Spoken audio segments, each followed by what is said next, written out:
Thank you, Michelle. I am Doris Dunn. I am the president of DunnWise Consulting with 30 plus years of insurance experience. And I'm introducing myself this morning. Michelle Schulman, my assistant, is having some audio issues. And so I'm going to introduce myself this morning. And I can see that we're getting some additional people logging in. And I retired from the insurance industry about a year and a half ago, but I worked for a very large insurance company. So you'll see it on LinkedIn. I worked for Farmers Insurance for 30 years, started as an agent selling insurance for farmers, but then I transitioned to an employee and spent the next still almost 30 years teaching insurance. So I spent a lot of that time in learning and development and teaching our agents about our products, processes, and systems, and then went on to teach some soft skills things as well. But I also continued, I taught AINS classes, which is Insurance 101 types of courses. So I have a lot of experience in teaching insurance. I also want to share that I am licensed, but I'm not affiliated with any company. I cannot sell a policy to you. So unfortunately, I'd love to connect with everyone that's on the call today. Excuse me. But I wouldn't be able to sell you a policy. Today's intention is really to provide a general overview of commercial insurance, but you really need to talk to your own agent or broker to find a policy that works best in your individual situation. So today's overview, we are going to just touch on homeowners coverage because you do have some limited business insurance in your homeowners policy, but it is extremely limited. So what we're going to talk about is at kind of more of a high level. And again, you're going to want to talk to your individual agent to see if what you have in your homeowners policy is enough, or if you need an endorsement, or if you need to move to a commercial policy. We are also going to cover commercial property, liability, typical exclusions, and then other coverages that perhaps you hadn't even thought about. So your homeowner's policy does have some, as I said, very limited commercial insurance. On the property side, you may have up to $2,500 of premises coverage. So that means if you have a computer, a desk, a phone, things like that that are connected with your business, you would have about $2,500 of coverage. And again, this is typical. You need to check your own policy to make sure. I've seen some other things where it may be as small as $1,500. So you need to check your own policy. I'm giving you just typical high-end information. And then you may have about $500 off-premises coverage. What that means is that if you remove something from the premises, so you'd have a laptop computer that's worth $1,000 and you take it off premises. So we have a couple realtors on. You take your laptop with you to a client's home on a Sunday during an open house. Your laptop's only going to be covered for about $500. So again, very limited. And then the liability is probably the biggest concern with assuming that you have coverage on your homeowner's policy. There is basically no liability coverage on a homeowner's policy, regardless of what you do. Especially if someone comes onto into your home and they are working with you and they trip and fall, or even if your dog bites someone, you're not going to have coverage if they're there from a business pursuit perspective. So one of the exclusionary languages in your policy is going to be business pursuit, which will be excluded. And I even thought about, okay, what would be some benign things that you could do, or where maybe it's good enough? And I would say if you are doing some very, sorry about that. Clerical data entry, it may be enough. But if you are, let's say you're an author and you're writing a book and you're thinking, well, I just sit in my home and I write on my laptop computer. But there could be things like lost manuscript, breach of contract, missed deadlines, copyright infringement, accusations of liability, or maybe even an injury at a book signing that could be off premises. Those would just be examples of something that maybe you hadn't even thought of, where the homeowner's policy just isn't enough. I don't think that we have anyone on that does daycare service, but that is an endorsement that a lot of homeowners insurers will allow you to do with an endorsement. So you have to pay extra money, and it comes with that daycare service liability. There are two endorsements that you may be able to get. One is the permitted incidental occupancies endorsement, and that might be best for a secondary home. Now, this could be potentially something that would work with a realtor. And again, it depends on if you have insurance with your real estate office. If you're working individually at home, you're on your own, you're your own business owner, and you are not affiliated with any other insurer. So for example, let's say Parks Realty, if you were affiliated with someone else, do they have the insurance that you need? So if you have a secondary home office, again, part-time, and you general tasks, record keeping your paperwork, and you have limited or no public access, you might, this endorsement might work for you and could increase your property coverage to 10,000. But again, this might be a situation where if you're taking things off-site, that 10,000 is really intended to be at your home office versus outside at a client's office or a client's location, for example. Where this could be helpful, and I have this list, and I'm going to give you a caveat after I give you the list: contractors, attorneys, accountants, real estate agents, bookkeepers, and writers or editors. This endorsement could work for you, but that caveat goes back to the liability. You just want to make sure that this is enough coverage for you. And going back to the real estate example, since I know we have two realtors on the call today, is making sure that if you're affiliated with another group, that you have that primary liability with that group. And really all you're trying to cover is maybe your laptop, your desk, some of those incidentals that you have at home. Where it's definitely not going to be appropriate is if you have auto-related, food-related, health-related, daycare. This endorsement is not going to be right for you. One slightly higher endorsement, the home business endorsement, may be applicable if your carrier writes it. It could generate, if you generate under 250,000 per year of revenue, if the same owner, so basically the homeowner and the business owner are the same person, if you operate primarily from the residence covered in the policy, and you see some photos on there, somebody maybe that makes quilts or somebody that makes jewelry, or maybe someone that even sells cosmetics like Mary Kay or Avon. So here it says no food or personal care items, but the national brands like Avon or Mary Kay would be permitted because those national brands usually have the coverage. So my side hustle is Pampered Chef. I love cooking, and so I have a side hustle is Pampered Chef. They have $1 million policy. As a consultant, part of my monthly dues to be a consultant pays for my insurance. So that could be, even as a realtor, maybe some of your commissions go to a national brand if you're affiliated with one, and that's where your liability comes in. So this endorsement could be appropriate for you. It does include some liability, medical, business income, and more, which we're going to get into, but I'd be really, really careful on the liability because there's a good chance that you don't have enough liability coverage if you have this endorsement.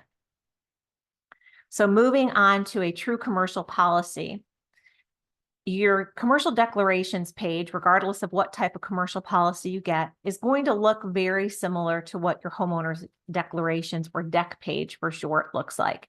I would encourage everyone on this call to look at your personal lines policy, just to give you an idea of what a DEC page or declaration page looks like. It's going to include the description of the property, so your home, the kind of coverage that you have. So on a homeowner's policy, for example, you're going to have home coverage. You're going to have some contents coverage. If you have a separate garage, you're going to have coverage for that. So you want to just be familiar with what a DEC page looks like. On a commercial policy, very similar, but you're going to have some different coverages, obviously, on a commercial policy than you do a homeowner's policy. You're going to have the covered causes of loss. We'll get to that in a moment. If you have a mortgagee that's applicable on your commercial policy, that's going to be there. The deductibles, you have a deductible on a home policy, an auto policy. You also have a deductible on a commercial policy. And then the coverage forms and endorsements. Also, coinsurance. I'm going to talk about that in a minute because that's really, really important to understand what coinsurance is and how it can impact you as a business owner. And then if you have optional coverage, those are going to be shown on the deck page. So what's probably in most cases appropriate and typical for most business owners is what we call the business owner's policy, or BOP for short. And this is if you have a retail location or a bricks and mortar location, the size of that location is going to be under 25,000 square feet, and your revenue is going to be under $3 million per year. The typical businesses where this is appropriate would be a retail store, maybe apartment or condo complex, contractors, restaurant, warehouse. There are a few other businesses, but you can kind of understand this is going to be more of your mom and pop type of business.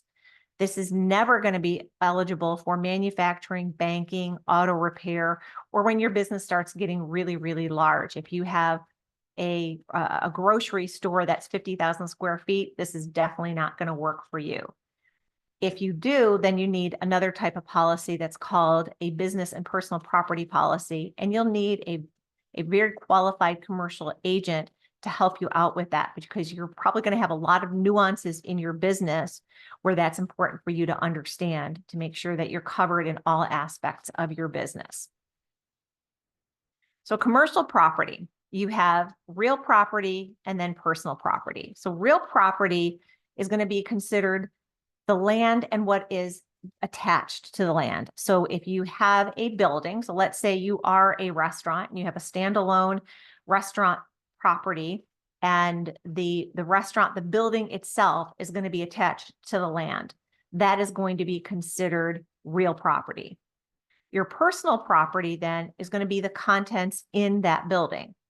And if you don't own the building, so maybe you're a restaurant, but you're just leasing, maybe you're part of a strip center and your store you're renting from the larger property owner. So you don't own the building, you only own the contents in your store. You're not going to be concerned with real property. You are going to be concerned with personal property. So again, that's going to be the contents in the building. Or floating property. I think I just saw a hand raised. If you raised your hand, if you can take yourself off mute.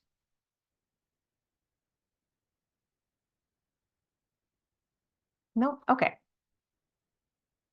The floating property, think about it on your homeowner's policy. You may have a diamond engagement ring. You may have what they call a floater for that diamond engagement ring.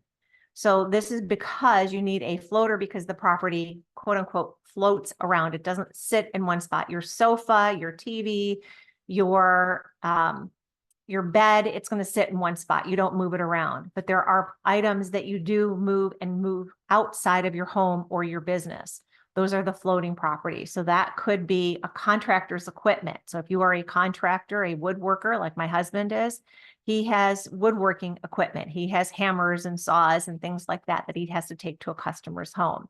Maybe you are a photographer and you have camera equipment that you're taking off property. You want to make sure that you're appropriately covered for the property that is being removed or moving in and out of your home.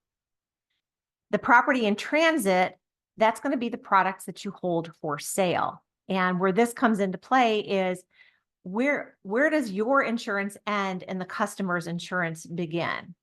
And that might be more complicated than we can talk about today. But if you have, let's say, a retail store and you're selling clothing, when you put that clothing in a box and you ship it off to the customer doesn't technically own it until the customer has delivery of that item. So what happens if it gets lost or damaged in transit? You might still need to cover that. The customer calls you and says, I never got my item. You might have to pay for that item or resend a new item. So depending on what you can handle from a loss perspective, you need to think about that. And then property in possession of others. That's usually when you think about if you're renting. So think about a Home Depot that rents out equipment. That equipment is going to be in the possession of others. It's still your equipment, but you rent it out to somebody else. You want to think about the financial consequences of loss. So the reduction in value is very clearly if a property gets damaged, it's going to have a lower value. If you have a fire in your home or your business, the items in that home that have fire damage or smoke damage are going to have a lower value. And then what's important on this part is how you have the coverage defined. Is it replacement cost or actual cash value? Replacement cost basically means that the insurance company is going to buy you a new thing for whatever you have that's old. So if you have a computer that maybe you've had for a couple of years and the value of that computer due to depreciation is only $500. But if you have replacement cost value coverage, then they're going to buy you a new computer versus actual cash value, where they're only going to give you that $500 for that computer, as an example. Loss of income is really important. If you have a retail store or a restaurant where people come in and you are shut down due to a fire, or maybe COVID was a really good example of a situation where you were shut down, you couldn't open your business and you had a loss of income. Now that may or may not be covered considering the situation. If you have a fire or if you have a tornado that comes through, those are coverages that are usually included in your policy. You probably would have coverage for loss of income, meaning the insurance company is going to pay you some percent of your revenue. That's going to be on a case-by-case basis. They're going to pay you some percent of the revenue while your business is closed. And I'm bringing up COVID as an example because businesses had to close due to COVID, but there was no coverage for that. Because in a commercial policy, you have to be able to see the damage. You have to be able to see the fire damage or the tornado damage or even the water damage. COVID was there, you couldn't see it. It was just you were shut down because the government told you had to shut down. And in most cases, people did not have coverage for that. The last one on this list is extra expense. And this is if you can set up as a temporary location. Again, we have a couple realtors that probably wouldn't impact you. You work out of your homes, you probably don't need extra expense. But let's say you are a dry cleaner and you have to shut down due to a fire. Would you be able to set up a temporary location? Perhaps you could move to a neighbor's location, or perhaps you can rent out some type of a van and do it as a mobile service. Those are things that would allow you to stay in business, and your policy may have extra expense coverage for you to be able to do that. And I mentioned coinsurance earlier. This is really important in terms of insuring your property to at least 80% to value.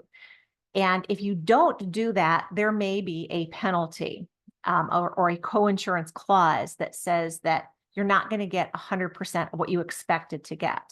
So for example, just to do the math really easy, if you have a $100,000 item, let's say a $100,000 building, and the insurance company says you have to insure it for at least 80% to value or $80,000. And let's say you say, oh, it's only worth about $50,000. You might have the coinsurance clause says that even if you have a partial loss, even if it's only a $10,000 loss, you're not going to get that $10,000 back.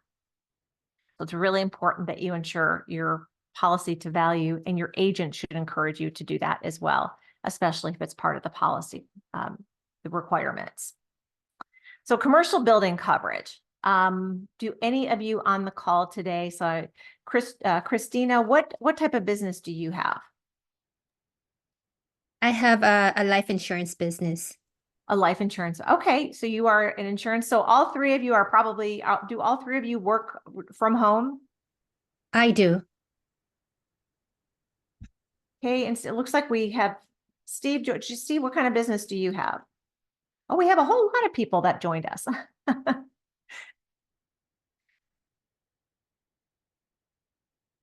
All right, we have more people that joined us since we originally started. So commercial building coverage, what's important to remember, and what the visual that I like to give for building coverage versus contents coverage.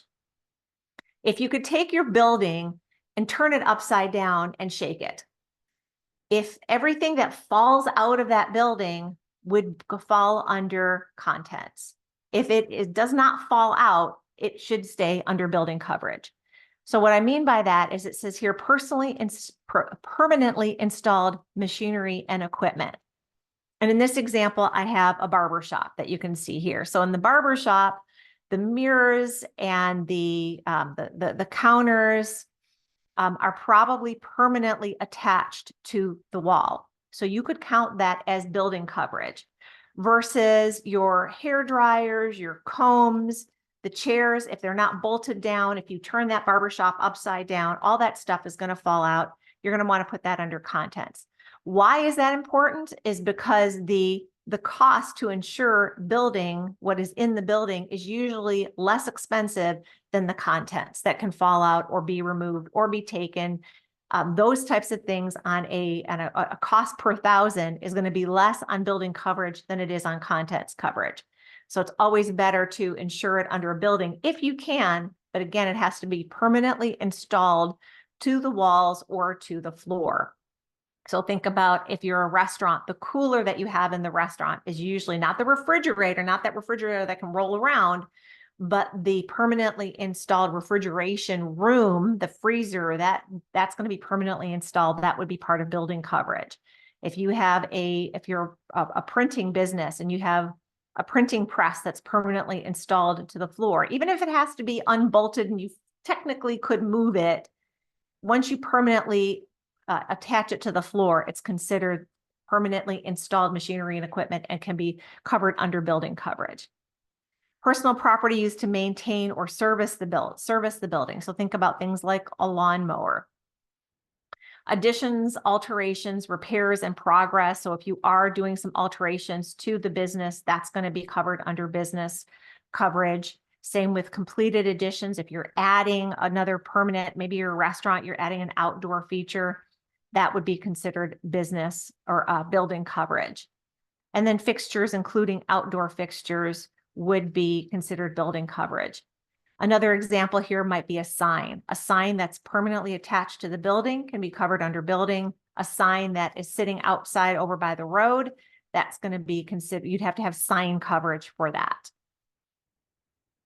So the contents, again, in our example, you've turned that building over, you've shaken it, and the stuff that falls out is going to be commercial contents coverage.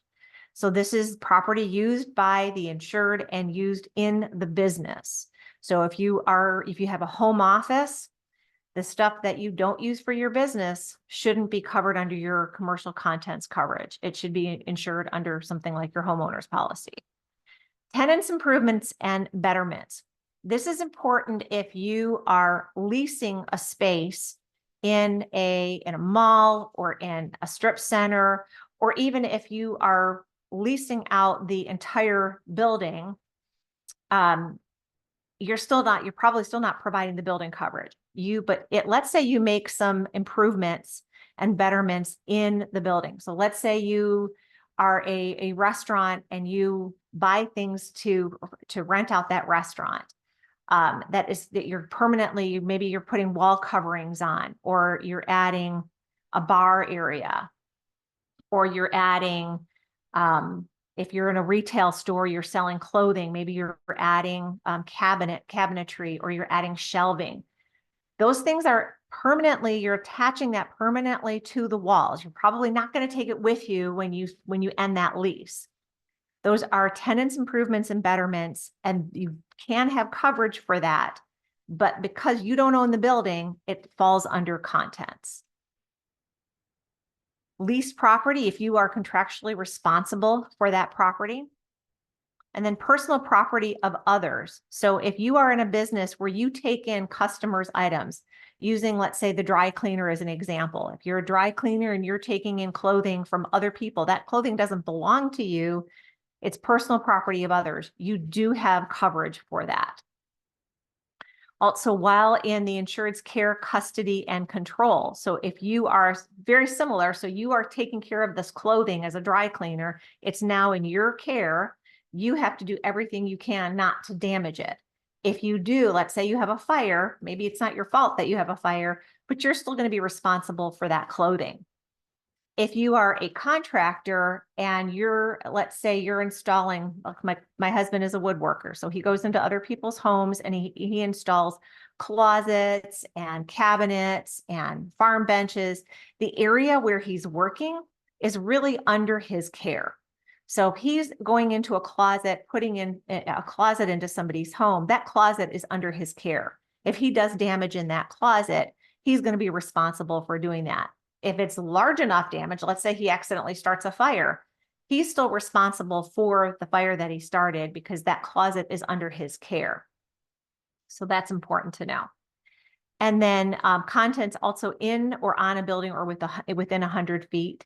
So that could be things like your outdoor, let's say a restaurant, you have outdoor furniture, you might be able to ensure that as long as it's within 100 feet. Any questions so far?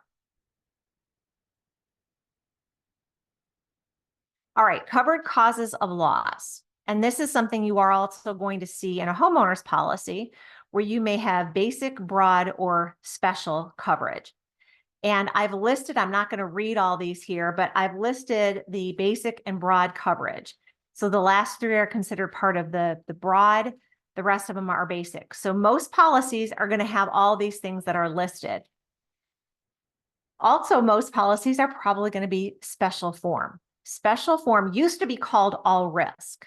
The difference between the two is if you have basic or broad, only the items that are listed are what you have coverage for. The special policy, again, used to be called all risk. They don't like to use that word anymore because it technically isn't all risk. But what the difference is the burden of proof. On a named peril policy, such as basic or broad, the insured must prove that there is coverage. Versus a special form policy, the insurance company must prove that it's excluded. So basically on a special form, everything is included unless it's specifically excluded. And we're going to get to the exclusions in just a second. So your common exclusions, and these are very common, ordinance or law is where you might be in an older building. Maybe you're in a downtown location and your building is 100 years old.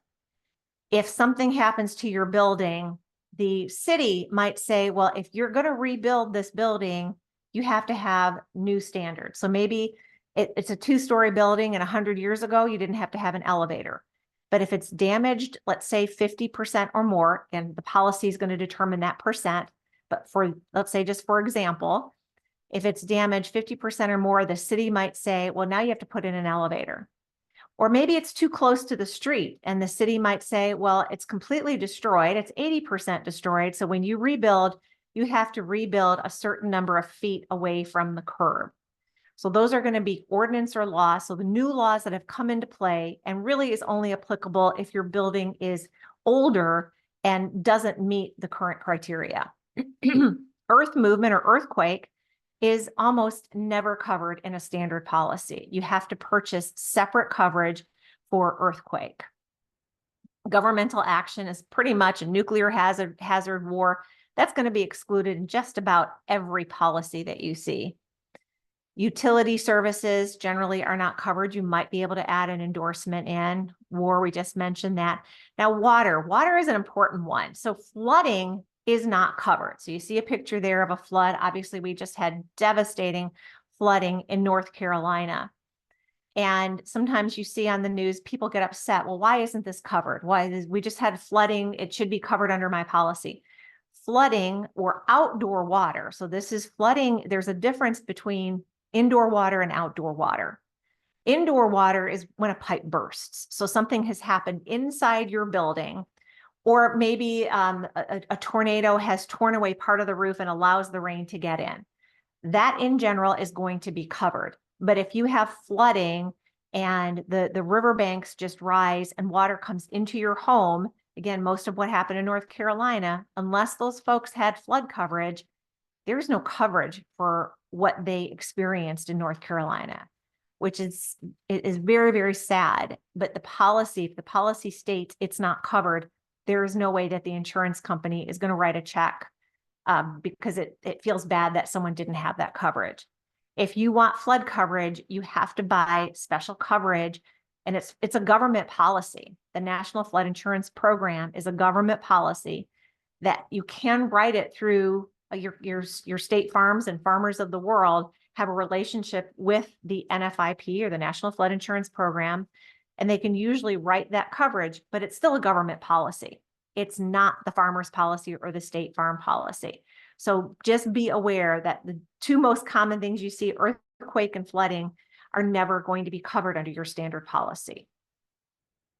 Fungus, wet rot, dry rot, bacteria, there are very specific exclusions in your policy that shows that you don't have coverage for that. There was a time, gosh, it's probably been 20 or more years where, and this is more on the homeowner side of things, and my old company, Farmers, was involved in a lawsuit where homes had black mold in it. And it was never the intention of the policy to cover black mold. But a lot of the carriers, when it wasn't excluded, had to cover that. So now you're going to see a lot more policies. Just about every policy out there is going to have a fungal or fungus exclusion so that they don't cover what they never intended to cover. And usually what this comes from is moisture. So maybe the walls were designed in such a way that it's holding moisture, and it might take 10 or 15 years before you see that wet rot, dry rot, or that black mold. But when you do see it, it's not going to be covered. And then I didn't have space to write all the other exclusions. There are usually 2 or 3 pages of exclusions. So just be aware of what's not covered in your policy. So that was property coverage. Let's talk about liability coverage. And I started this session talking about that the most important thing that's missing on a homeowner's policy, if you're a small business and you think your home coverage can take care of you, is that liability coverage. Because you want to make sure that you're protected from those things that maybe you hadn't even thought about. So you have bodily injury, property damage, and advertising are the most common forms of liability coverage. Your bodily injury is what they call premises and operations. So this is if someone comes to your business, so you've got a bricks and mortar business and there's a slip and fall situation, or you're a restaurant, someone eats your food and they crack a tooth. That's going to be, well, actually that part probably would be operations, but the premises is something that happens on your premises. Someone gets injured while they're in your business. Same thing if you have a friend that comes over to your home and they slip and fall in your home, or it's an ice storm and they slip outside on the ice. If they're doing that on your premises, you can be held liable for that, and you need to make sure you have liability coverage. Operations is just simply the operation of your business. If you are a beauty salon, it's cutting hair. If you damage somebody's hair as a result of what you're doing, someone may sue you. So you're just trying to protect yourself from lawsuits. Products and completed operations. So your products, if you're selling a product and that product damages somebody, if any of you are old enough to remember the Tylenol scare from, at this point, probably 30 years ago, but Tylenol, someone went into a drugstore, I think it was in Chicago, and they slipped in poison into Tylenol bottles. And this was way before you had the safety caps. And there were people that ate what they thought were Tylenol and they died. And I don't remember exactly. I want to say somewhere around 15 or 20 people died as a result of that. And Tylenol had to pay for that. Even though they didn't put the poison in the bottle, they had to pay for that damage. And then completed operations is if you are done doing something. Let's say you're a contractor and you have installed that closet, going back to my closet example, and you install a closet, but you don't do a good job of installing the closet. And somebody, maybe even a child, uses the closet as a climbing wall and they fall down. That may be something you could be held liable for, and that would fall under completed operations. Property damage is going to be damage to customers' property. And that could be, going back to our dry cleaning example, a situation where the customer drops off property, maybe dry cleaning, maybe you're repairing a camera, maybe you're repairing some other type of equipment. When you're holding on to it, it's your responsibility to keep that property safe. If you don't, then you might have some property damage coverage to consider. And then advertising injury could be things like copyright violations or reputation harm. So if you say something bad about somebody, they could come to you and sue you for libel or slander, and you have coverage for that. You have coverage for this in addition to everything that I just listed. You have defense coverage. Even if you don't have coverage in your policy for something, defense coverage is almost always going to be there to defend you, to say, nope, there is no coverage for this. But without liability coverage, you would be on your own to try to defend yourself. Any question on liability? I know I covered a lot in a very short period of time. And I believe the Q&A, if you do have questions, you can either take yourself off of mute, or you can use the Q&A box at the bottom of your screen. You should see, I think the chat, Michelle confirmed for me that the chat is turned off for everyone, correct? Yes, so the chat is turned off. So if you do have a question, please use the Q&A or take yourself off of mute, and I will see you and be able to answer your question. And we are almost done. The other coverages that you want to think about are listed here, and there are going to be more than this, but these are the most common types of coverage that you want to think about. We already talked about flood and earthquake, but workers' compensation. If you have any employees, you really want to think about getting workers' compensation coverage. If something happens to that employee and it's work-related at all, you need to have coverage for that, because you need to protect them from either suing you or for just getting hurt in general. If it's work-related, you want to have coverage for that. Commercial auto.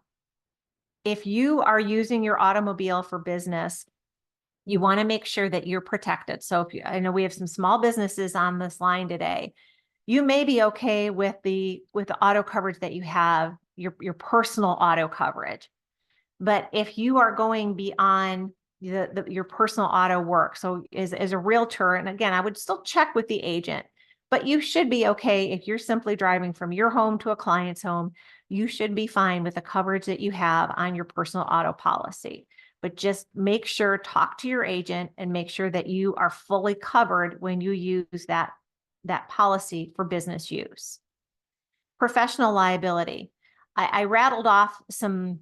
On another slide, I talked about a homeowner's endorsement, and I mentioned some professional, I mentioned attorneys or accountants that you didn't have liability insurance. There are certain businesses where you need professional liability, where you have a doctor, for example, has malpractice insurance. You have to have a different level of liability in certain professions. And a CPA, an attorney, those types of professional where you have an added extra due diligence to your client, you want to make sure that you are adequately covered. Your small business policy may not be enough. So the BOP that we talked about, the business owner's policy, in most cases, it's enough. If you're if you're a retail store or a restaurant or you're a contractor, you're probably going to have adequate liability insurance. But if you have a certain type of business, and I just mentioned a few of them, an attorney, an accountant, even a doctor, the BOP or that small business policy might be enough to cover your building and your contents, and maybe even a slip and fall type of liability, but it's definitely not going to be enough at that different level of professionalism that you have and that due diligence that you owe to your clients. Like I said, we talked about flood and earthquake already, that most policies do not have that, and you need external coverage for that. The last one that I'm going to talk about is an umbrella policy. An umbrella, if you think about an umbrella, what it does in the rain, it protects you. It protects, usually if you have two people under the umbrella, think about that it protects more than just you. It protects your head and your shoulders. And if you're with someone else on the umbrella covers more things. So it covers your building policy, your personal property policy, your auto. It covers all of that from a liability perspective. And so what you may want to think about doing is getting an additional $1 million worth of coverage so that you are protected at a higher level. If you have a business owner's policy and you just have, let's say, the minimum, $250,000, $300,000, that may not be enough for you. You might want $1 million on your basic policy and another $1 million on an umbrella policy, just in case. It's kind of like that extra layer of protection for you and your business to make sure that you're covered adequately if something terrible does happen. All right, and that, I'm actually surprised how quickly I got through all of that. I'm at 49 minutes, so I know we still have a little bit of time. I crammed a lot of information into a quick 45 minutes, but I'd love to open it up. I'm actually, let me share my last slide so you know a little bit about my information. If you want to have an additional conversation, if you want to just bounce something off of me, and in case you weren't on when I first started this, I am a licensed insurance person, but I am not affiliated with any company. I am not able to sell you a policy. You would need to talk to your own agent. If you, assuming that you have a personal auto or a personal home policy or even a renter's policy, that's a good place to start. Even if they don't sell commercial insurance, they very likely will have a recommended person to that they would encourage you to use for your commercial needs and your commercial policy. But if you do want to bounce some questions off of me, I may be able to answer that. This is how you can find me. There's my email address, my website. I'm a business coach is what I do full time. There's my LinkedIn profile. And then I recently launched a podcast called Leader-ish. Would encourage all of you to listen to that as well. But I am going to stop sharing and I am going to see if anyone has any questions. Looks like we have about 9 people left on the call. And I welcome you to unmute yourself, maybe turn on your camera and say hello and let me know what questions you have regarding your business insurance.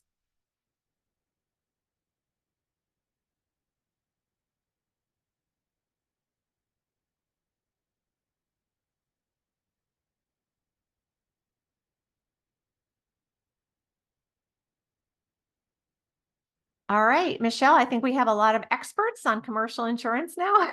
And I want to thank you for inviting me to participate in this SCORE session. I'm sorry that your audio is not working today, but hopefully it will for your next SCORE session. So again, want to thank all of you for attending today.